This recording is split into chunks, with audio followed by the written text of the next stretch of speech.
Hi friends, ನಾನು ಕೃಷ್ಣ ನಾಯ್ಕ್, ಜ್ಞಾನ ದಿಕ್ಸೂಚಿ ಯೂಟ್ಯೂಬ್ ಚಾನಲಿಂದ. ಸ್ನೇಹಿತರೆ, ಇವತ್ತಿನ ಈ ವಿಡಿಯೋನಲ್ಲಿ ಏನು ಕರ್ನಾಟಕ ರಾಜ್ಯದ ಸರ್ಕಾರಿ ಪ್ರಥಮ ದರ್ಜೆ ಕಾಲೇಜುಗಳಲ್ಲಿ ಖಾಲಿ ಇರುವಂತಹ ಸಹಾಯಕ ಪ್ರಾಧ್ಯಾಪಕರ ಹುದ್ದೆಗಳಿಗೆ ನಡೆಯುತ್ತಿರುವಂತಹ ಸ್ಪರ್ಧಾತ್ಮಕ ಪರೀಕ್ಷೆಗಳಲ್ಲಿ, ಅದರಲ್ಲೂ ಕೂಡ ರಾಜ್ಯಶಾಸ್ತ್ರವನ್ನು ತೆಗೆದುಕೊಂಡು ಈ ಸ್ಪರ್ಧಾತ್ಮಕ ಪರೀಕ್ಷೆಯಲ್ಲಿ ಭಾಗವಹಿಸುತ್ತಿರುವಂತಹ ಏನು ಈ ಅಭ್ಯರ್ಥಿಗಳೇನಿದ್ದೀರಿ, ಇವರಿಗೆ ಅನುಕೂಲ ಆಗಲಿ ಅನ್ನೋ ದೃಷ್ಟಿಯಿಂದ ನಾನು ಇವತ್ತಿನ ಈ ವಿಡಿಯೋನಲ್ಲಿ ರಾಜ್ಯಶಾಸ್ತ್ರಕ್ಕೆ ಸಂಬಂಧಪಟ್ಟಂತೆ ಯಾವ ಯಾವ ಪುಸ್ತಕಗಳನ್ನು ತೆಗೆದುಕೊಂಡು ಓದಬೇಕು ಮತ್ತು ಯಾವ ಯಾವ ಲೇಖಕರು ಬರೆದಿರುವಂತಹ ಪುಸ್ತಕಗಳನ್ನು ತೆಗೆದುಕೊಂಡು ಅಧ್ಯಯನ ಮಾಡಿದ್ದೇ ಆದರೆ ನಾವು ಈ ಪರೀಕ್ಷೆಯಲ್ಲಿ ಯಶಸ್ಸನ್ನು ಗಳಿಸಬಹುದು ಎಂಬ ವಿಚಾರಕ್ಕೆ ಸಂಬಂಧಪಟ್ಟಂತೆ ನಾನು ನಿಮ್ಮೊಂದಿಗೆ ಚರ್ಚಿಸಲಿದ್ದೇನೆ. ಹಲವಾರು ಅಭ್ಯರ್ಥಿಗಳು ಈ ಪರೀಕ್ಷೆಯನ್ನು ತೆಗೆದುಕೊಳ್ಳುತ್ತಿರುವಂಥ ಅಭ್ಯರ್ಥಿಗಳು ಈಗಾಗಲೇ ನಮ್ಮ ಜ್ಞಾನದಿಕ್ಸೂಚಿ ಯೂಟ್ಯೂಬ್ ಚಾನಲಲ್ಲಿ ಹಲವಾರು ಜನ ಕಾಮೆಂಟ್ಗಳನ್ನು ಮಾಡಿದ್ದಾರೆ.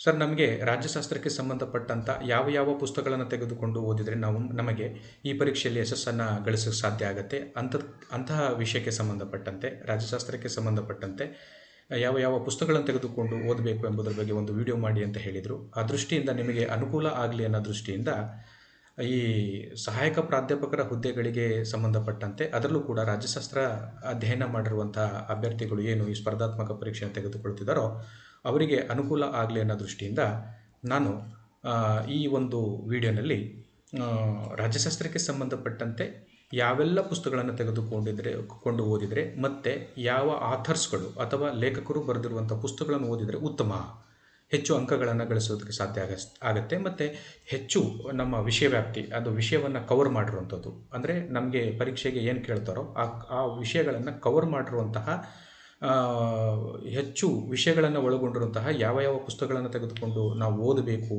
ಎಂಬುದರ ಬಗ್ಗೆ ನಾನು ಈ ವಿಡಿಯೋನಲ್ಲಿ ನಿಮ್ಮೊಂದಿಗೆ ಚರ್ಚಿಸಲಿದ್ದೇನೆ. ಮೊದಲನೇದಾಗಿ, ರಾಜ್ಯಶಾಸ್ತ್ರದಲ್ಲಿ ಬರುವಂತಹ ಬಹಳ ಒಂದು ಪ್ರಮುಖವಾದಂತಹ ಒಂದು ವಿಷಯ, ಸಬ್ಜೆಕ್ಟ್ ಅಥವಾ ಟಾಪಿಕ್ ಆದಂತಹ ಇಂಟರ್ನ್ಯಾಷನಲ್ ರಿಲೇಷನ್ಸ್ ಅಥವಾ ಅಂತಾರಾಷ್ಟ್ರೀಯ ಸಂಬಂಧಗಳು. ಈ ವಿಷಯಕ್ಕೆ ಸಂಬಂಧಪಟ್ಟಂತೆ ಮಾಲಿ ಮುದ್ದಣ್ಣ ಅವರು ಬರೆದಿರುವಂಥ ಅಂತಾರಾಷ್ಟ್ರೀಯ ಸಂಬಂಧಗಳು, ಇದು ಸುನಿಲ್ ಪ್ರಕಾಶನ ಬೆಂಗಳೂರವರು ಪಬ್ಲಿಷ್ ಮಾಡಿರುವಂಥದ್ದು. ಇದನ್ನು ತೆಗೆದುಕೊಂಡು ಓದಬಹುದು. ಆಮೇಲೆ ಎರಡನೇದಾಗಿ ಎಚ್ ಡಿ ರಾಮಕೃಷ್ಣ ಅವರು ಬರೆದಿರುವಂಥ ಅಂತಾರಾಷ್ಟ್ರೀಯ ಸಂಬಂಧಗಳು, ಲಿಖಿತ ಪ್ರಕಾಶನ ಮೈಸೂರು, ಇದನ್ನು ತೆಗೆದುಕೊಂಡು ಓದಬಹುದು. ಆಮೇಲೆ ಟಿ ಡಿ ದೇವೇಗೌಡ ಅವರು ಬರೆದಿರುವಂತಹ ಅಂತಾರಾಷ್ಟ್ರೀಯ ಸಂಬಂಧಗಳು, ಚೇತನ ಬುಕ್ ಹೌಸ್ ಮೈಸೂರು, ಇದನ್ನು ತೆಗೆದುಕೊಂಡು ಓದಬಹುದು.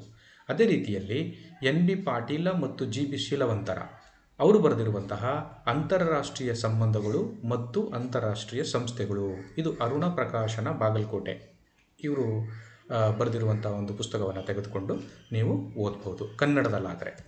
ಆಮೇಲೆ ನಂತರದಲ್ಲಿ ಅಂತಾರಾಷ್ಟ್ರೀಯ ಸಂಬಂಧಗಳು ಇದನ್ನು ಬಹಳ ಉತ್ತಮವಾಗಿ ನಮಗೆ ಒಂದು ಪರೀಕ್ಷೆಗೆ ಅನುಕೂಲ ಆಗುವ ರೀತಿಯಲ್ಲಿ ನಮಗೆ ಹೆಚ್ಚು ಮಾಹಿತಿ ಸಿಗುವಂಥದ್ದು ಇನ್ನೊಂದು ಬಹಳ ಅದ್ಭುತವಾದಂಥ ಪುಸ್ತಕ ಅಂತಂದರೆ ಕೆ ಜೆ ಸುರೇಶ್ ಅವರು ಬರೆದಿರುವಂತಹ ಅಂತಾರಾಷ್ಟ್ರೀಯ ಸಂಬಂಧಗಳು, ಅಖಿಲ ಏಜೆನ್ಸೀಸ್ ಮೈಸೂರು, ಇವರು ಪಬ್ಲಿಷ್ ಮಾಡಿರುವಂಥದ್ದು. ಈ ಪುಸ್ತಕವನ್ನು ತೆಗೆದುಕೊಂಡು ನೀವು ಓದಬಹುದು. ಮತ್ತು ಎನ್ ಆರ್ ಅಪರಂಜಿ ಅವರು ಬರೆದಿರುವಂತಹ ಅಂತಾರಾಷ್ಟ್ರೀಯ ಸಂಬಂಧಗಳು, ಈ ಪುಸ್ತಕವನ್ನು ತೆಗೆದುಕೊಂಡು ಓದಬಹುದು ಬೇಕಾದರೆ. ಜೊತೆಗೆ ಇನ್ನೊಂದು ಬಹಳ ಪ್ರಮುಖವಾದಂಥ ಪುಸ್ತಕ ಹಾಲಪ್ಪ ಅವರು ಬರೆದಿರುವಂಥದ್ದು ಅಂತಾರಾಷ್ಟ್ರೀಯ ಸಂಬಂಧಗಳು, ಚೇತನ ಬುಕ್ ಹೌಸ್ ಮೈಸೂರು, ಇವರು ಇಲ್ಲಿ ಸಿಗುವಂಥದ್ದು. ಬಹಳ ಪರೀಕ್ಷೆಯ ದೃಷ್ಟಿಯಿಂದ ಬಹಳ ಉತ್ತಮವಾದಂತಹ ಪುಸ್ತಕ ಹಾಲಪ್ಪನವ್ರದ್ದು. ಇದನ್ನು ತೆಗೆದುಕೊಂಡು ಬೇಕಾದರೆ ಓದಬಹುದು. ಅದೇ ರೀತಿಯಲ್ಲಿ ಇಂಗ್ಲೀಷ್ನಲ್ಲಿ ಪಾಮರ್ ಆ್ಯಂಡ್ ಪರ್ಕಿನ್ಸ್ ಬರೆದಿರುವಂತಹ international relations in transition in the world community, ಇದನ್ನು ಸೈಂಟಿಫಿಕ್ ಬುಕ್ ಏಜೆನ್ಸಿ ಅವರು ಪಬ್ಲಿಷ್ ಮಾಡಿರುವಂಥದ್ದು, ಲೇಟೆಸ್ಟ್ ಎಡಿಷನ್ ಅದು. ಇದನ್ನು ತೆಗೆದುಕೊಂಡು ಓದ್ಬೋದು. ಬಹಳ ಅದ್ಭುತವಾದಂಥ ಪುಸ್ತಕ. ಪಾಮರ್ ಆ್ಯಂಡ್ ಪರ್ಕಿನ್ಸ್ ಅಂತಾರಾಷ್ಟ್ರೀಯ ಸಂಬಂಧಗಳಲ್ಲಿ ಬಹಳ ಪ್ರಾವೀಣ್ಯತೆಯನ್ನು ಪಡ್ಕೊಂಡಿರುವಂತಹ ರಾಜ್ಯಶಾಸ್ತ್ರಜ್ಞರು ಇವರು. ಇದನ್ನು ತೆಗೆದುಕೊಂಡು ನೀವು ಓದಬಹುದು. ಆಮೇಲೆ ಎರಡನೇದಾಗಿ ವಿನಯ್ ಕುಮಾರ್ ಮಲ್ಹೋತ್ರ ಅವರು ಬರೆದಿರುವಂಥದ್ದು ಇಂಟರ್ನ್ಯಾಷನಲ್ ರಿಲೇಷನ್ಸ್, ಇದು ಅನ್ಮೋಲ್ ಪಬ್ಲಿಕೇಶನ್ಸ್ ಅವರು ಹೊರಡಿಸಿರುವಂಥದ್ದು, ನ್ಯೂ ಡೆಲ್ಲಿಯವರು. ಇದನ್ನು ಬೇಕಾದರೆ ನೀವು ತೆಗೆದುಕೊಂಡು ಓದಬಹುದು. ಇವೆರಡು ಪುಸ್ತಕಗಳು ಇಂಗ್ಲೀಷ್ನಲ್ಲೇ ಇಂಗ್ಲೀಷ್ನಲ್ಲಿರುವಂಥದ್ದು.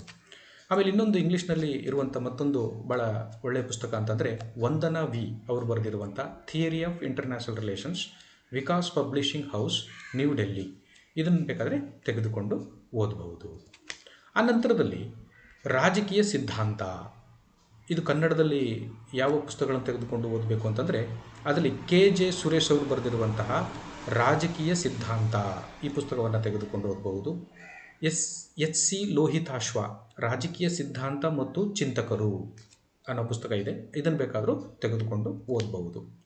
ನಂತರದಲ್ಲಿ HT ರಾಮಕೃಷ್ಣ ಅವರು ಬರೆದಿರುವಂತಹ ರಾಜಕೀಯ ಸಿದ್ಧಾಂತ ಅಥವಾ NB ಪಾಟೀಲ ಮತ್ತು GB ಶೀಲವಂತರ ರಾಜಕೀಯ ಸಿದ್ಧಾಂತ ಮತ್ತು ಚಿಂತಕರು ಈ ಪುಸ್ತಕಗಳನ್ನು ಬೇಕಾದರೂ ನೀವು ತೆಗೆದುಕೊಂಡು ಓದಬಹುದು. ಇದು ಇಂಗ್ಲೀಷ್ನಲ್ಲಿ ರಾಜಕೀಯ ಸಿದ್ಧಾಂತವನ್ನು ಇಂಗ್ಲೀಷ್ನಲ್ಲಿ ಕೆಲವು ಪುಸ್ತಕಗಳಿದ್ದಾವೆ. ಅದು ಪೊಲಿಟಿಕಲ್ ಥಿಯರಿಗೆ ಸಂಬಂಧಪಟ್ಟಂತೆ ಅದನ್ನು ತೆಗೆದುಕೊಂಡು ನೀವು ಓದ್ಬೋದು ಬೇಕಾದರೆ. ಅದರಲ್ಲಿ ಬಹಳ ಪ್ರಮುಖವಾದಂಥದ್ದು ಅಪ್ಪಾದೊರೈ ಬರೆದಿರುವಂಥ the substance of politics. Appadorai ಬರೆದಿರುವಂತಹ ದ ಸಬ್ಸ್ಟ್ಯಾನ್ಸ್ ಆಫ್ ಪಾಲಿಟಿಕ್ಸ್. ಎರಡನೇದು JC ಜೊಹಾರಿ ಅವರು ಬರೆದಿರುವಂಥ comparative political theory. JC Johari ಬರೆದಿರುವಂಥ ಕಂಪೇರಿಟಿವ್ ಪೊಲಿಟಿಕಲ್ ಥಿಯರಿ. ಮೂರನೇದಾಗಿ AC ಕಪೂರ್ ಅವರು ಬರೆದಿರುವಂತಹ principles of political science. AC Kapoor ಅವರು ಬರೆದಿರುವಂತಹ ಪ್ರಿನ್ಸಿಪಲ್ಸ್ ಆಫ್ ಪೊಲಿಟಿಕಲ್ ಸೈನ್ಸ್. ಆಮೇಲೆ ನಾಲ್ಕನೇದಾಗಿ RL ಗುಪ್ತಾ ಅವರು ಬರೆದಿರುವಂತಹ ಪೊಲಿಟಿಕಲ್ ಥಿಯರಿ. RL ಗುಪ್ತಾ ಅವರು ಬರೆದಿರುವಂತಹ ಪೊಲಿಟಿಕಲ್ ಥಿಯರಿ ಈ ಪುಸ್ತಕಗಳನ್ನು ಬೇಕಾದರೆ ತೆಗೆದುಕೊಂಡು ನೀವು ಪೊಲಿಟಿಕಲ್ ಥಿಯರಿಗೆ ಓದಬಹುದು. ಆಮೇಲೆ ನಂತರದಲ್ಲಿ ಭಾರತೀಯ ರಾಜಕೀಯ ಚಿಂತನೆ ಅಂದರೆ ಇಂಡಿಯನ್ ಪೊಲಿಟಿಕಲ್ ಥಾಟ್ ಅಂತ ಏನಿದೆಯೋ ಭಾರತೀಯ ರಾಜಕೀಯ ಚಿಂತನೆಗೆ KJ ಸುರೇಶ್ ಅವರು ಬರೆದಿರುವಂತಹ ಭಾರತೀಯ ರಾಜಕೀಯ ಚಿಂತನೆ ಈ ಪುಸ್ತಕವನ್ನು ತೆಗೆದುಕೊಂಡು ಓದಬಹುದು. ಅಥವಾ NB ಪಾಟೀಲ ಮತ್ತು GB ಶೀಲವಂತರ ಅವರು ಬರೆದಿರುವಂಥ ಭಾರತೀಯ ರಾಜಕೀಯ ಚಿಂತನೆ ಇದನ್ನು ತೆಗೆದುಕೊಂಡು ಓದಬಹುದು. ಅಥವಾ HC ಲೋಹಿತಾಶ್ವ ಅವರು ಬರೆದಿರುವಂಥ ರಾಜಕೀಯ ಸಿದ್ಧಾಂತ ಮತ್ತು ಚಿಂತನೆ ಈ ಪುಸ್ತಕವನ್ನು ತೆಗೆದುಕೊಂಡು ನೀವು ಓದಬಹುದು. ಇದು ವೆಸ್ಟರ್ನ್ ಪೊಲಿಟಿಕಲ್ ಥಾಟ್ ಇದೆ. ಪಾಶ್ಚಿಮಾತ್ಯ ರಾಜಕೀಯ ಚಿಂತನೆ, ವೆಸ್ಟರ್ನ್ ಪೊಲಿಟಿಕಲ್ ಥಾಟ್ ಅಥವಾ ಪಾಶ್ಚಿಮಾತ್ಯ ರಾಜಕೀಯ ಚಿಂತನೆಗೆ ಸಂಬಂಧಪಟ್ಟಂತೆ KJ ಸುರೇಶ್ ಅವರು ಬರೆದಿರುವಂತಹ ಪಾಶ್ಚಿಮಾತ್ಯ ರಾಜಕೀಯ ಚಿಂತನೆ ಈ ಪುಸ್ತಕವನ್ನು ತೆಗೆದುಕೊಂಡು ಓದಬಹುದು. ಎರಡನೇದಾಗಿ NB ಪಾಟೀಲ ಮತ್ತು GB ಶೀಲವಂತರ ಅವರು ಬರೆದಿರುವಂತಹ ಪಾಶ್ಚಿಮಾತ್ಯ ರಾಜಕೀಯ ಚಿಂತನೆ ಈ ಪುಸ್ತಕನಾದರೂ ತೆಗೆದುಕೊಂಡು ನೀವು ಓದಬಹುದು. ಅಥವಾ TD ದೇವೇಗೌಡ ಅವರು ಬರೆದಿರುವಂಥ ಪಾಶ್ಚಿಮಾತ್ಯ ರಾಜಕೀಯ ಚಿಂತನೆ ಇದನ್ನು ತೆಗೆದುಕೊಂಡು ನೀವು ಓದಬಹುದು. ಇನ್ನೊಂದು ಬಹಳ ಪ್ರಮುಖವಾದಂಥ ಒಂದು ಟಾಪಿಕ್ ಏನಂತಂದರೆ ಸಾರ್ವಜನಿಕ ಆಡಳಿತ, ಪಬ್ಲಿಕ್ ಅಡ್ಮಿನಿಸ್ಟ್ರೇಷನ್.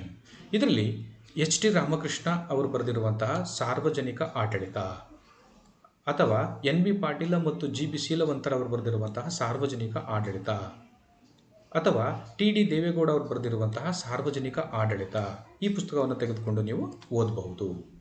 ಆಮೇಲೆ ಇನ್ನೊಂದು ರಾಜ್ಯಶಾಸ್ತ್ರದಲ್ಲಿ ಬರುವಂಥ ಟಾಪಿಕ್ಕು ತುಲನಾತ್ಮಕ ಸರ್ಕಾರ ಮತ್ತು ರಾಜಕೀಯ ಅಥವಾ ಕಂಪೇರಿಟಿವ್ ಗೌರ್ಮೆಂಟ್ ಆ್ಯಂಡ್ ಪಾಲಿಟಿಕ್ಸ್ ಈ ಪುಸ್ತಕ ಇದಕ್ಕೆ ಸಂಬಂಧಪಟ್ಟಂತೆ ಹಾಲಪ್ಪ ಅವರು ಬರೆದಿರುವಂತಹ ತುಲನಾತ್ಮಕ ಸರ್ಕಾರ ಮತ್ತು ರಾಜಕೀಯ ಅಥವಾ NB ಪಾಟೀಲ ಮತ್ತು GB ಶೀಲವಂತರ ಅವರು ಬರೆದಿರುವಂತಹ ತುಲನಾತ್ಮಕ ಸರ್ಕಾರ ಮತ್ತು ರಾಜಕೀಯ ಅಥವಾ KJ ಸುರೇಶ್ ಅವರು ಬರೆದಿರುವಂತಹ ತುಲನಾತ್ಮಕ ಸರ್ಕಾರ ಮತ್ತು ರಾಜಕೀಯ. ಇದು ಬಹಳ ಅತ್ಯುತ್ತಮವಾದಂಥ ಪುಸ್ತಕ. KJ ಸುರೇಶ್ ಅವರು ಬರೆದಿರುವಂಥದ್ದು ಬಹಳ ನಮ್ಮ ಪರೀಕ್ಷೆಗೆ ಬೇಕಾಗುವಂತಹ ಸಾಕಷ್ಟು ವಿಚಾರಗಳನ್ನು ಇದು ಕವರ್ ಮಾಡುತ್ತೆ. ಇದನ್ನು ತೆಗೆದುಕೊಂಡು ನೀವು ಓದಬಹುದು.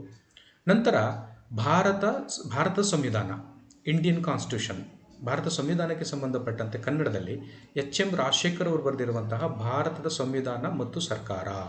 HM ರಾಜಶೇಖರ್ ಅವರು ಬರೆದಿರುವಂತಹ ಭಾರತ ಸಂವಿಧಾನ ಮತ್ತು ಸರ್ಕಾರ ಇದನ್ನು ತೆಗೆದುಕೊಂಡು ಓದಬಹುದು. ಇಲ್ಲ ಗಂಗಾಧರ್ ಅವರು ಬರೆದಿರುವಂತಹ ಭಾರತ ಸಂವಿಧಾನ ಮತ್ತು ಸರ್ಕಾರ ಇದನ್ನು ತೆಗೆದುಕೊಂಡು ಓದಬಹುದು. ಇದು ಸ್ಪರ್ಧಾತ್ಮಕ ಪರೀಕ್ಷೆಗೆ ಅಂತಲೇ ಇದನ್ನು ತಯಾರು ಮಾಡಲಾಗಿದೆ.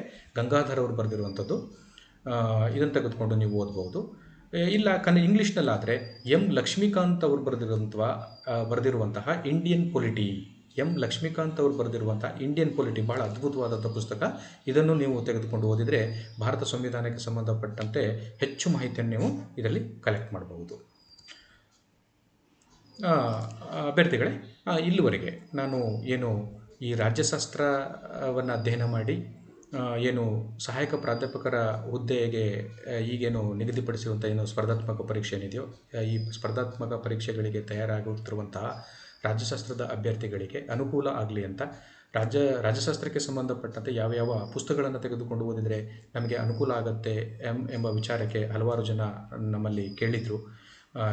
ಯೂಟ್ಯೂಬ್ ಚಾನಲ್ನ ವೀಕ್ಷಿಸಿದಂಥ ಸಂದರ್ಭದಲ್ಲಿ ಅವರು ಇದನ್ನು ಕೇಳಿದರು, ಒಂದು ವಿಡಿಯೋ ಮಾಡಿ ಇದಕ್ಕೆ ಸಂಬಂಧಪಟ್ಟಂತೆ ಅಂತ.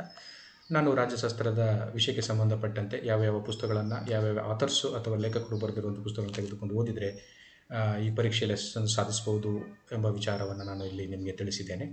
ನಾನು ಕೂಡ 2016ರ ಎಕ್ಸಾಮ್ನಲ್ಲಿ ಈ ಪುಸ್ತಕಗಳನ್ನೇ ತೆಗೆದುಕೊಂಡು ನಾನು ಅಧ್ಯಯನ ಮಾಡಿದೆ. ಇದರ ಜೊತೆಗೆ ನೀವು ಮಾಡಬೇಕಾಗಿರೋದು ಏನಂತಂದರೆ, ಈ ಪುಸ್ತಕಗಳು ಇದು ಕನ್ನಡ ಮತ್ತು ಇಂಗ್ಲೀಷ್ನಲ್ಲಿ. ಕೇವಲ ನಾನು ಹೇಳುವಂಥದ್ದು ಏನಂದರೆ, ಕೇವಲ ಒಬ್ಬರು ಇಬ್ಬರು ಪುಸ್ತಕ ತೆಗೆದುಕೊಂಡು ಓದುವಂಥದ್ದಲ್ಲ.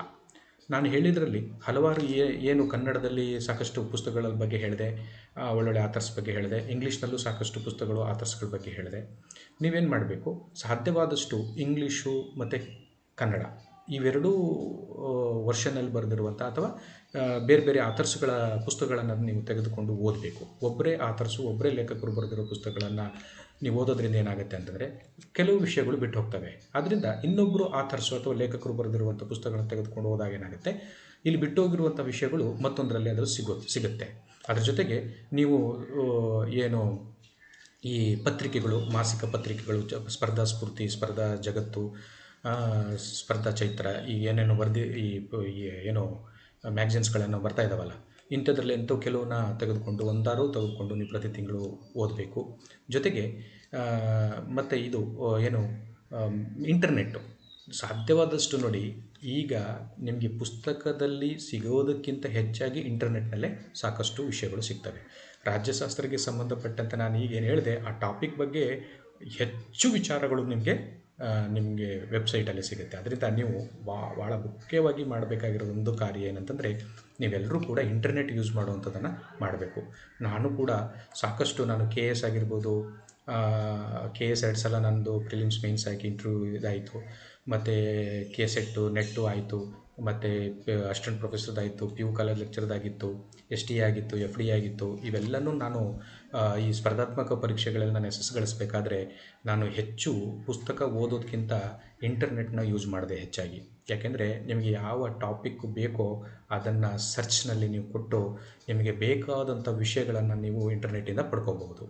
ಇಂಟರ್ನೆಟ್ಟು ಭಾಳ ಅದ್ಭುತವಾದಂಥ ಒಂದು ಸಾಧನ ಅಂತಲೇ ನಾವು ಹೇಳ್ಬೋದು. ಅದರಿಂದ ನೀವು ಇಂಟರ್ನೆಟ್ನ ಯೂಸ್ ಮಾಡ್ಕೊಳ್ಳಿ, ಮ್ಯಾಗ್ಝಿನ್ಸ್ಗಳನ್ನು ಓದಿ, ಮತ್ತು ಕೆಲವು ಪತ್ರಿಕೆಗಳಲ್ಲಿ ವಾರದಲ್ಲಿ 1 ಸಲ ಅಥವಾ 2 ಸಲ ಎಡಿಟೋರಿಯಲಲ್ಲಿ ರಾಜಕೀಯಕ್ಕೆ ಸಂಬಂಧಪಟ್ಟಂತೆ, ಅಂತಾರಾಷ್ಟ್ರೀಯ ಸಂಬಂಧಕ್ಕೆ ಸಂಬಂಧಪಟ್ಟಂತೆ ವಿಚಾರಗಳು ಬರ್ತಾ ಇರ್ತವೆ. ಕಾಲಮ್ನಿಸ್ಟ್ ಇರ್ತಾರೆ, ಅಂಕಣಕಾರರು, ಅದನ್ನು ನೀವು ಓದಬೇಕು.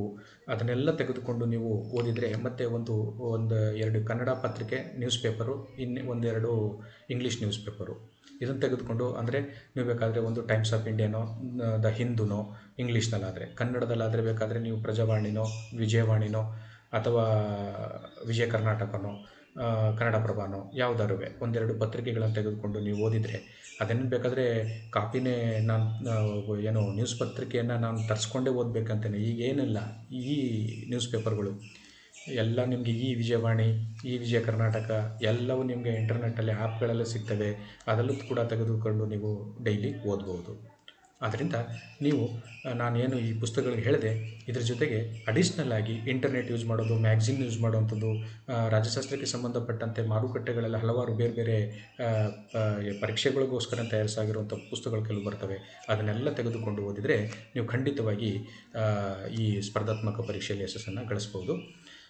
ಯಾರು ನಮ್ಮ ಈ ಜ್ಞಾನ ದಿಕ್ಸೂಚಿ ಯೂಟ್ಯೂಬ್ ಚಾನಲ್ಗೆ ಸಬ್ಸ್ಕ್ರೈಬ್ ಆಗಿಲ್ವೋ ಅವರೆಲ್ಲ ಸಬ್ಸ್ಕ್ರೈಬ್ ಆಗಿ, ಮತ್ತು ಈ ವಿಡಿಯೋವನ್ನು ನಿಮ್ಮ ಫ್ರೆಂಡ್ಸ್ಗಳಿಗೂ ಶೇರ್ ಮಾಡಿ, ಕಾಮೆಂಟ್ಸ್ ಮಾಡಿ ಅಂತ ಹೇಳ್ತಾ, ನಾನು ಇನ್ನೊಂದು ವಿಡಿಯೋನಲ್ಲಿ ಮತ್ತೊಂದು ವಿಚಾರದೊಂದಿಗೆ ನಿಮ್ಮೊಂದಿಗೆ ಬರಲಿದ್ದೇನೆ. ಎಲ್ಲರಿಗೂ ನಮಸ್ಕಾರಗಳು, ಧನ್ಯವಾದ.